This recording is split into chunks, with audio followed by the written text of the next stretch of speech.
So I had a lot of titles that I could choose to title this video, and I'm still not definitively on a title yet, because I want to talk about a couple of different things. One of them is I beat Bard! Yay! Everybody rejoice!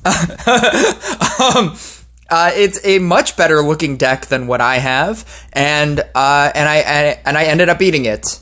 I was also going to title this Invincible Bard, and Bard cannot be beaten. And Bard doesn't care about bosses. Because when you watch this game, spoiler alert, I beat Bard. Spoiler alert, he survives millions of bosses. And I was going to title this Tribunal is still the worst boss. I was going to title this, who's your worst boss? Who's your least favorite boss? I was going to title this How to Build Spirit Master with a Sharpened Spear. I don't know. I have a lot of different titles. I'm probably going to wait on a title, till I think of a title, and then I'll post this. But those are all the thoughts that I have for this video. It's not just gameplay, because none of my videos are just gameplay.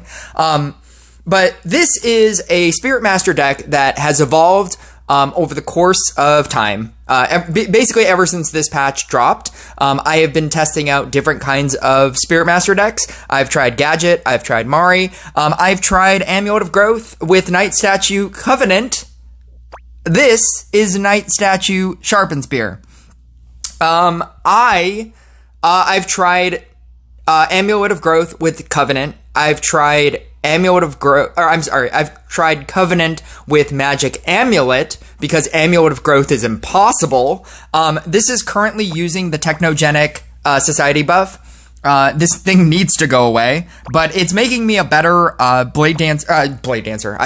That's how long I've been playing Blade Dancer. It's been making me a better Spirit Master Scrapper player. I tend to forget to use the Scrapper button as soon as it happens, and now that the waves are quicker, not only in time, but as soon as both players kill the boss, the next wave is already starting. There used to be a delay period where the boss roulette would happen, then the wave would start, and even in that is time being added to the clock.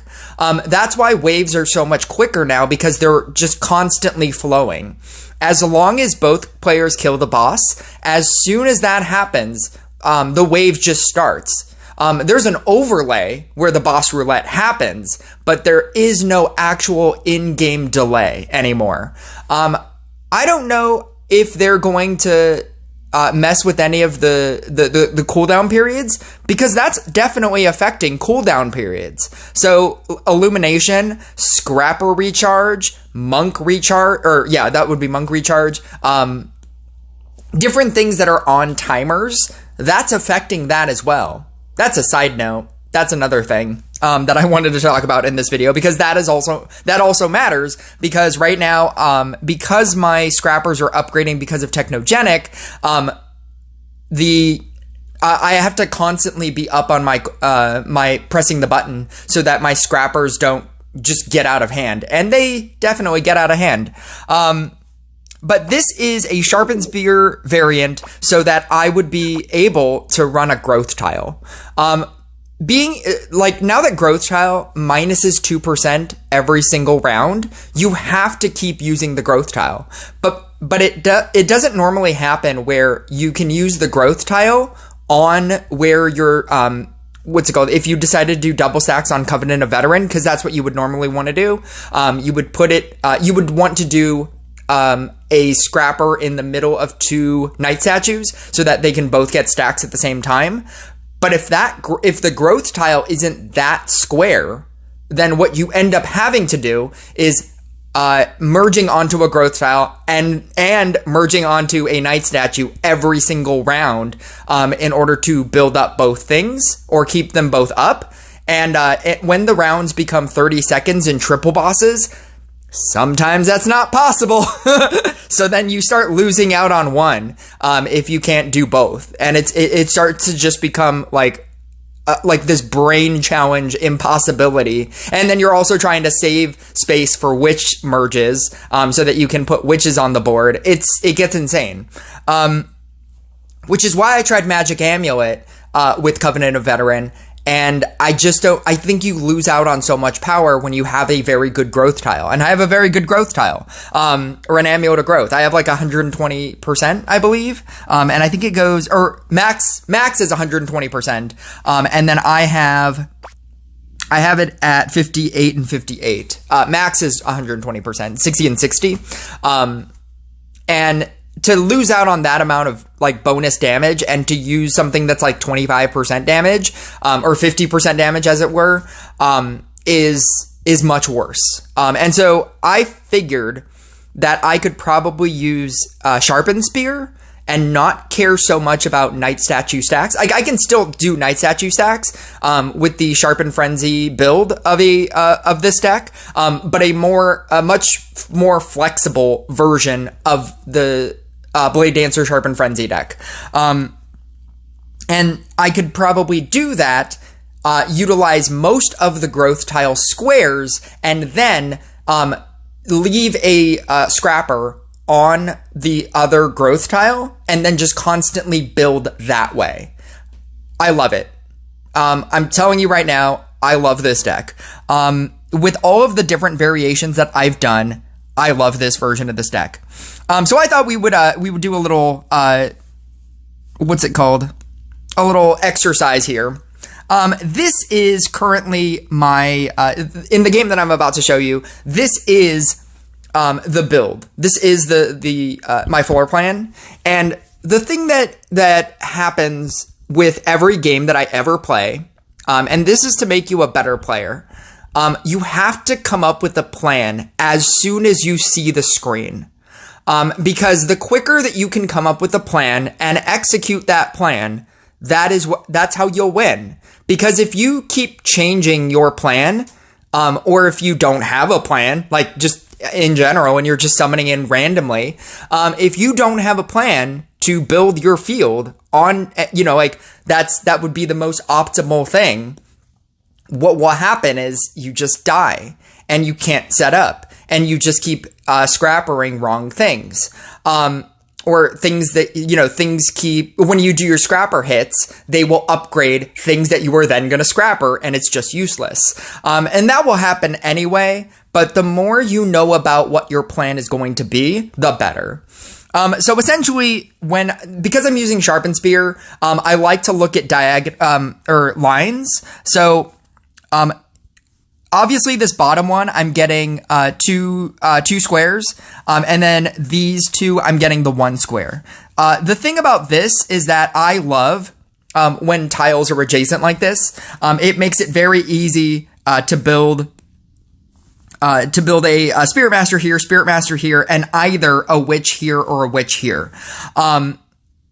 The thing about Sharpened Spear, or the Sharpened Frenzy Night Statue build, is that it works on diagonals. You can do crazy diagonals. You can do like a Night Statue here and a Night Statue here. But then what you have to look at are the opposite corners, because that is where you will be leaving spaces so that these two Night Statues can those two Night Statues can then build off of whenever you summon in a Night Statue that you're obviously going to eat here and here. And so obviously this one wouldn't work because you would be sacrificing this tile, because that's what you would need to keep summoning in to build your Night Statue stacks.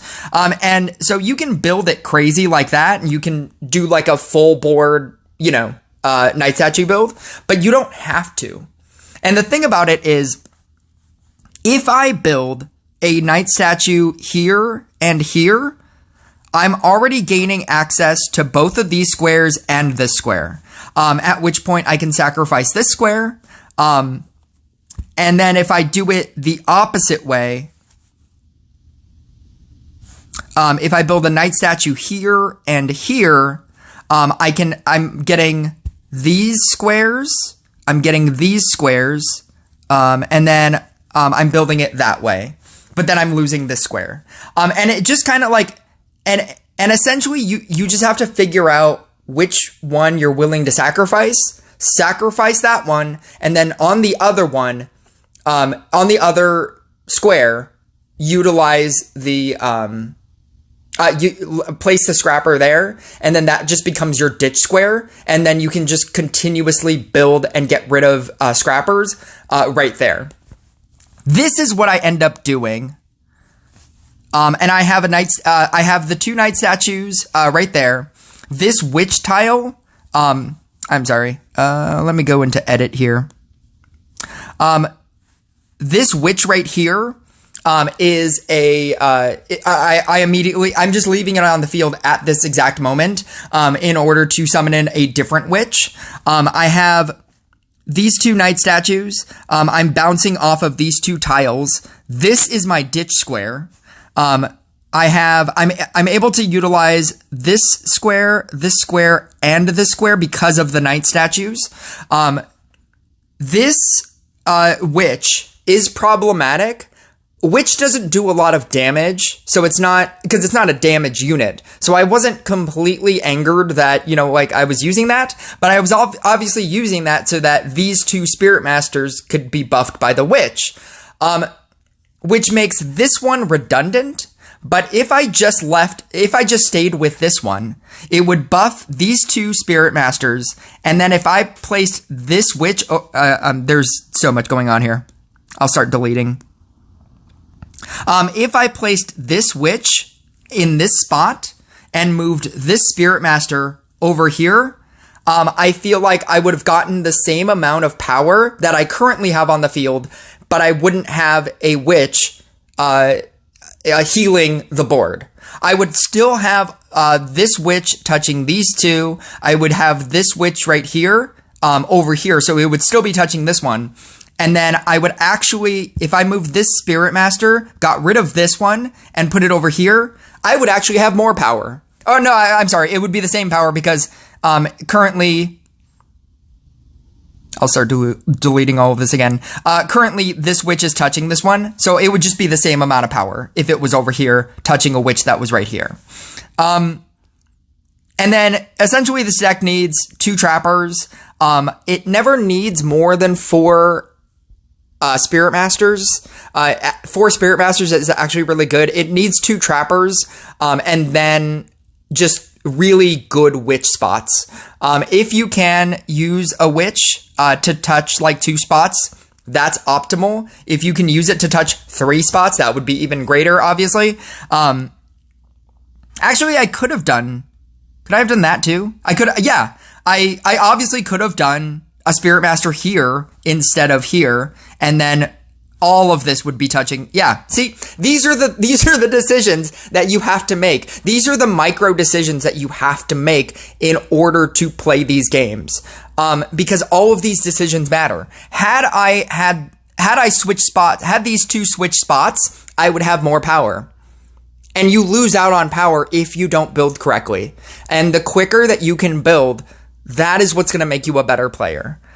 Being able to go into your mind and see the quicker that you can see this and execute this, the better your games are going to be. Because this is especially with games going so quickly now, this is what's going to determine your games. It's being able to build like this. So I'm just going to show you this game. It's insane. And Bard is crazy. It's an 18 billion damage game. It's not even a lot, because most decks are going into the hundreds of billions, at least the 50s of billions, and this is a very low 20 billion damage game. I'll use this opportunity to talk about Tribunal, because that was the other point of of this whole thing. I hate Tribunal first round, by the way. I always get it, and I always hate it. I don't know why it's still a thing. They decided to fix Tribunal from screwing over new players by there never being a Tribunal second round. I don't know what that decision was, because they should have gotten rid of Tribunal first round. By the second round, you don't care about Tribunal, or you shouldn't. Tribunal will always screw you over first round. I think their reasoning was that because you know of Tribunal, that you should be able to just not build your field. as much as you do. My problem is that I don't look up. A lot of the games that I play, because I'm trying to figure out how to build my own board, I'm so like into my own head that like all of those decisions that I just showed you, that is what's going through my head. How do I build this board to be the most efficient? Do I build here? And then when the game starts and I start summoning in, like, then it becomes even more complicated because I'm like, oh, I don't want that there. I don't want that there. I need to scrap this. I need to, like, merge this down. Maybe I'll just merge these two units. Hopefully that'll become a Spirit Master. Hopefully that'll become a Knight statue. I have to eat it now. Like, I'm doing so much stuff. And then I'm just like, oh, Tribunal? Oh, yeah, I guess I'll just get hit by Tribunal. It happens to me every single game, and if you've ever caught any of my live streams, you know that that's what happens to me every time. And it's gotten to the point where my everybody that writes in Tribunal, like they'll just write Tribunal in the chat. Only if it's first round. I don't care if it's anything beyond that because I'll be able to deal with it. But Tribunal is the worst boss in this game, and by worst boss I mean most deadly boss. The way that Tribunal was the only reason, specifically, why late-game decks die. That's it. It's not the other bosses. You can think that it's the other bosses, but essentially, it is Tribunal. You might think to yourself, oh, I died to Bedlam? No. You died because 4 rounds ago, your board got hit by 2 Tribunals that you couldn't instantly kill. Every boss has a cooldown period, a period of time where you have the opportunity to kill them before they do the thing. Tribunal is the only random weird boss that immediately hits that you have to insta-kill in order for it to not happen. Make no mistake, when you get into triple bosses late game, and you have like, your field is all 7s or 6s, right? And you get to a point where you get to a, whatever your threshold is, a 500 million Tribunal, a 700 million Tribunal, a 1 billion health Tribunal, whatever that threshold becomes or is for your deck, you will eventually hit that where you can't do that instantly, and your entire field will get Tribunaled, at which point you now have, even if you had 7s, now half of your field is 6s, and then it's 5s, and then it's 4s, and then you get hit by a Red Lion, and then you get hit by, like their Pocket Curse, if they're playing, maybe they're playing Toxic. You will get hit by something else, and then your 7 becomes a 6, and then it gets hit by a Red Lion, and it becomes a 5, right? You can't, even if you have efficient cures, like I have triple Counterspell in this deck. I have a Spirit Master that cleanses 50% of the time. Even if you have all the cleanses in the world, it will just happen because it happens. Because you can't cleanse everything.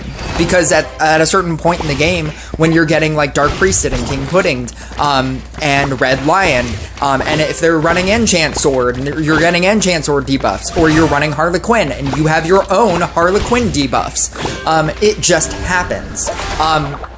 Tribunal is the only technical thing that will, it will kill you. It is a silent but deadly killer. Because I think people never think that they died to Tribunal, that they just think, oh, I just died to Warlock, oh, I just died to Bedlam. And this is my litmus test for how new you are at this game.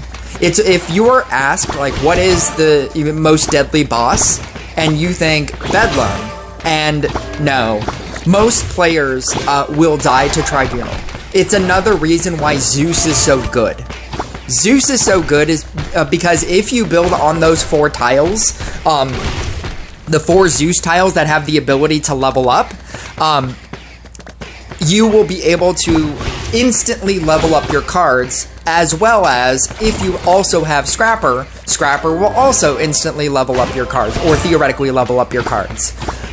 Being able to recover from a Tribunal late game is specifically the reason why Zeus is good. And that is why Zeus decks win. there can be a lot of other factors, but that is one of the main factors. Being able to recover from a tribunal so that you can then have sevens in order to deal with the Bedlam Warlock, King Pudding in the next round. Being able to recover from getting double tribunaled in the previous round, is the reason why you will last longer in this game. This is the most insane setup for a deck. Trying to do Sharpen Spear with witches, it's an insane setup, but it's possible. You just have to have that plan. You just have to know where you want everything, and you have to be very lucky as well. I mean, like, I'm not gonna argue that you have to be very lucky as well, but it's this new meta that we're in, like this much quicker meta. It's not even like any of the decks changed or anything, but this new meta where everything is so much quicker and you have to like be very aware about your cooldowns. That's another thing with the waves being shorter. My Spirit Master cooldown is much worse. When I want to try to, like in those latter rounds when I'm at like 4,000 mana for the next hit, and I want to be at less so that I'm not spending 8,000 mana every single round, and I want to like make that lower so that I can, like if my field gets King Pudding, or not King Pudding, if my field gets Dark Priested and important things, get Dark Priested, because the rounds are so much quicker, that wait time to get to a lower mana threshold is much longer, or feels much longer. In order for me to go from 8,000 to 2,000 again, takes much longer, and it feels like it takes much longer because everything is quicker. And so that's another thing that you have to, like, every kind of cooldown that your deck has, be very aware of that, because it is going to feel much worse.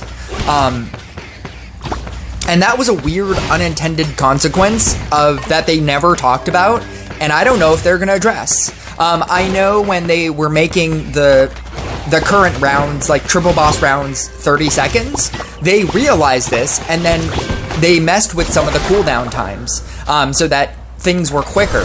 But now they've messed with it again, and they didn't even talk about it.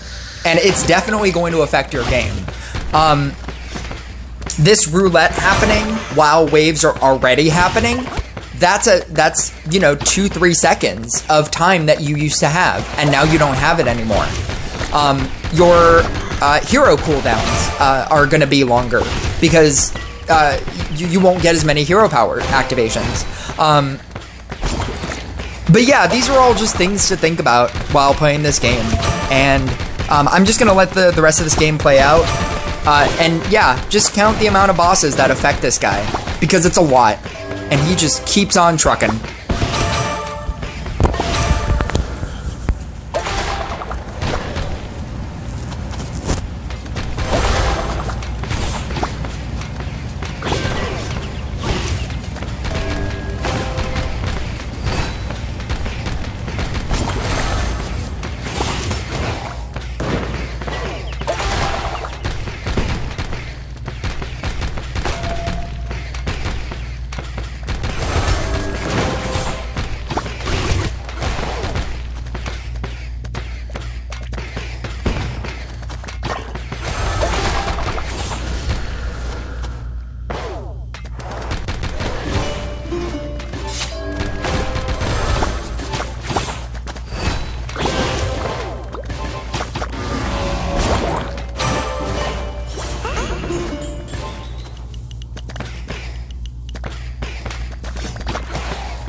I should have been quicker on that 2000.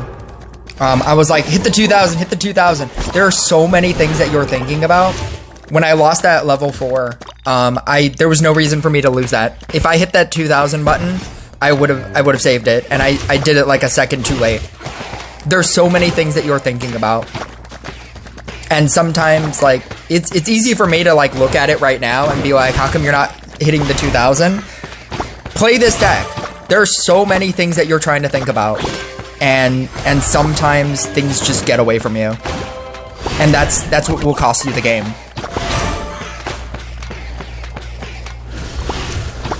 Like, I'm thinking about Mari cooldown, I'm thinking about activation, I'm thinking about saving witches. I lost a witch, so now I'm thinking, oh my god, I lost so much power, because you lose out on that amount of power. Like, 13 witch stacks of power is crazy.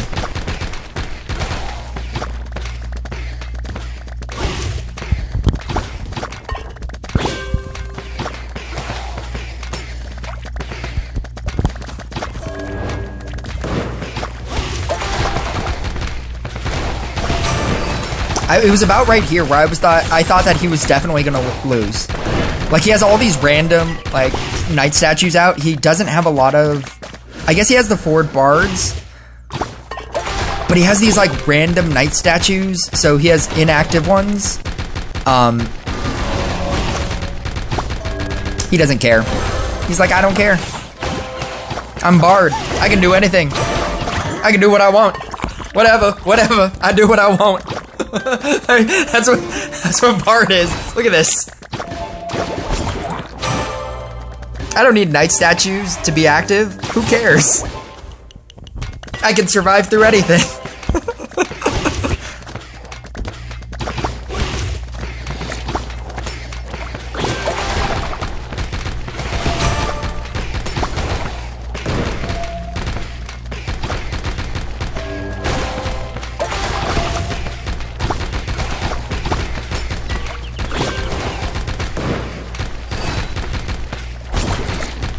This isn't even like a high-end game.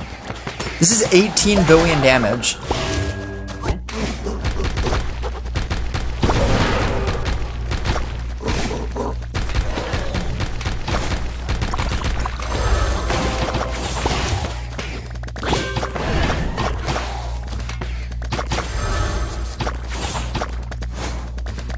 I say not a high-end game because games are definitely going into the hundreds of billions of damage, or at least the 50s. But yeah. Thank you guys for watching, and I'll catch you guys next video.